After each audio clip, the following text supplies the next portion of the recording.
Nosso tema de conversa neste momento é com o seguinte título: Relação conflitiva entre o pai e o filho jovem. Aqui eu vou trazer a questão de como é difícil muitas vezes os pais na relação com o filho homem já na fase da juventude ali, beirando os 17, 18 anos, já construindo seu processo ou querendo construir seu processo de autonomia, dos pais terem muita dificuldade de entender aquele conflito geracional, aquele conflito de relação de poder que muitas vezes o jovem tem para com o pai, naquela sensação de que ele quer destruir o pai para conseguir conquistar o seu espaço, e ao mesmo tempo dessa incapacidade do pai entender a fase com que o filho está passando. Então é uma fase que tem muitas situações de crise, onde inclusive há agressões físicas. Eu já em consultório tive que gerenciar muitos diálogos entre pai e filho jovem nessa idade aí de 17, 18, 19 anos, que chegaram até o consultório em ataque verbal e também físico, agressão física, a ponto de que se não houvesse uma separação, alguém fazendo aquela intermediação de esquece isto, né, pudesse chegar até a morte um do outro. E é muito comum, muito mais comum do que a gente imagina. Então você já deve ter passado por isso. Eu tenho 3 filhos homens e de alguma forma vivenciei cada um deles uma etapa de conflito, de confronto, e que se eu não tivesse conhecimento e a aptidão para lidar com isso, teríamos rompido de forma brusca mesmo. Então é normal? É comum? Também é. E eu vou dizer o porquê. Esta rivalidade entre o filho homem jovem e o pai, a pessoa do pai, ela acontece exatamente porque o jovem, ele chega numa idade que ele quer conquistar o seu espaço, territorializar o seu poder. Só que ele se depara com o poder do pai. E aí, infelizmente, numa formação cristã, sem muito caráter de conscientização, de formação pela consciência, mas muito pela punição, pelo pecado, pelo erro, e trouxe muito essa ideia de honrar pai e mãe, como se o honrar pai e mãe não tivesse a possibilidade de uma rebelião do jovem em relação ao pai, principalmente o filho homem em relação ao pai. Aqui é o nosso tema específico. E isso é um problema porque aí faz com que o filho se sinta culpado pelos rompantes que ele tem de querer territorializar o seu espaço e derrubar o poder do pai, a morte ao pai.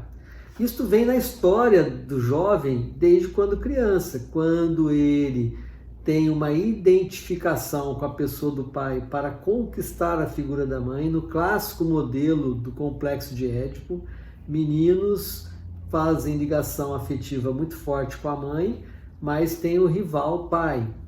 Também tem a questão de que o casal, em plena sintonia um com o outro, o pai e a mãe, cria uma situação adversa ao filho, que sente que o amor para com o filho não é soberano, não é total, sendo que o amor dos pais muitas vezes é primordial. E eu defendo essa ideia, que casal que vive bem tem que ser o amor um para com o outro superior até o amor para com os filhos, porque um dia o filho passa e o casal fica. Mas essa rivalidade que se vai criando também do filho em relação a este casal que o filho não consegue penetrar e não consegue fazer com que os dois tenham um olhar de mais amor para com ele, que é no processo de construção da identidade, construção da personalidade.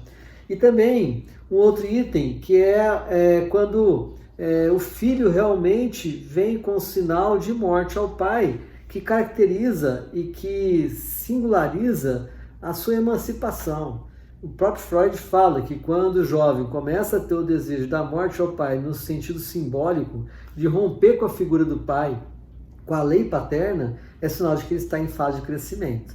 Então, por estes motivos que a gente vai identificar que intensifica o conflito, principalmente se o pai não tem essa habilidade e sabedoria de perceber essa fase. Então aqui eu vou traçar 4 posturas que eu identifico que são muito importantes para o pai superar essa fase de conflito com o filho jovem homem.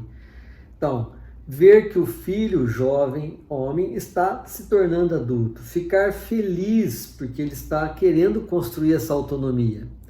Entender que este sinal de crescimento, ao invés de ser motivo assim para o pai ficar preocupado que ele está perdendo o poder, ao contrário, o pai tem que entender que este filho está construindo o seu próprio poder e estimular para que este filho cresça, se desenvolva, de fato.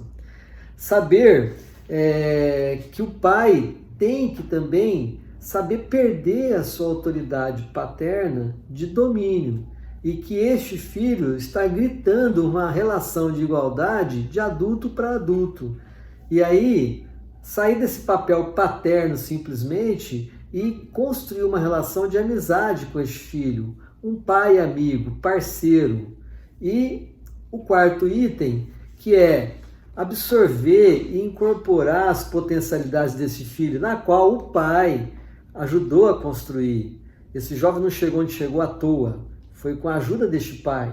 Então este pai também deve reconhecer as potencialidades que esse jovem tem. Às vezes esse jovem está querendo que o pai mude algumas atitudes dele, comportamentais, de hábitos, de vícios, às vezes melhoria até do próprio negócio pessoal do pai. Às vezes o filho está querendo entrar no negócio e o pai recua, não aceita. Então, de ver a potencialidade desse jovem e absorver dessa potencialidade ao favor do pai, a favor do pai.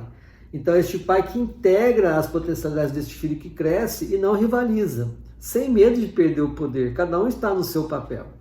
Agora, essas quatro itens de 4 posturas que eu estou indicando para o pai ter em relação ao jovem para superar essa fase de conflito, só vai acontecer se este pai estiver clareza do seu passado, clareza do presente, como ele se situa no presente, e se ele como pai também, como homem, tem projetos para o seu futuro. Porque senão se esbarra exatamente num jovem cheio de desejo, cheio de vontade, diante de um pai que já está adormecido, que já está desanimado, que já está entregando ou pendurando a chuteira. Aí não vai acontecer nada, só vai dar ênfase à rivalidade e ao conflito entre o pai e o filho jovem. Então fica aqui esta conversa para que você possa ou ajudar pais que estão próximos de você vivendo esse conflito, ou a si mesmo como pai nessa condição de que precisa abrir seus olhos, porque uma hora seus filhos vão chegar nessa idade de confrontar-se contigo, e isso é sinal de crescimento. E que seja bem-vindo essa fase, ao invés de ficar batendo o pé, mantendo o conflito da relação. Um abraço e muito obrigado pela sua atenção sobre esse tema tão importante.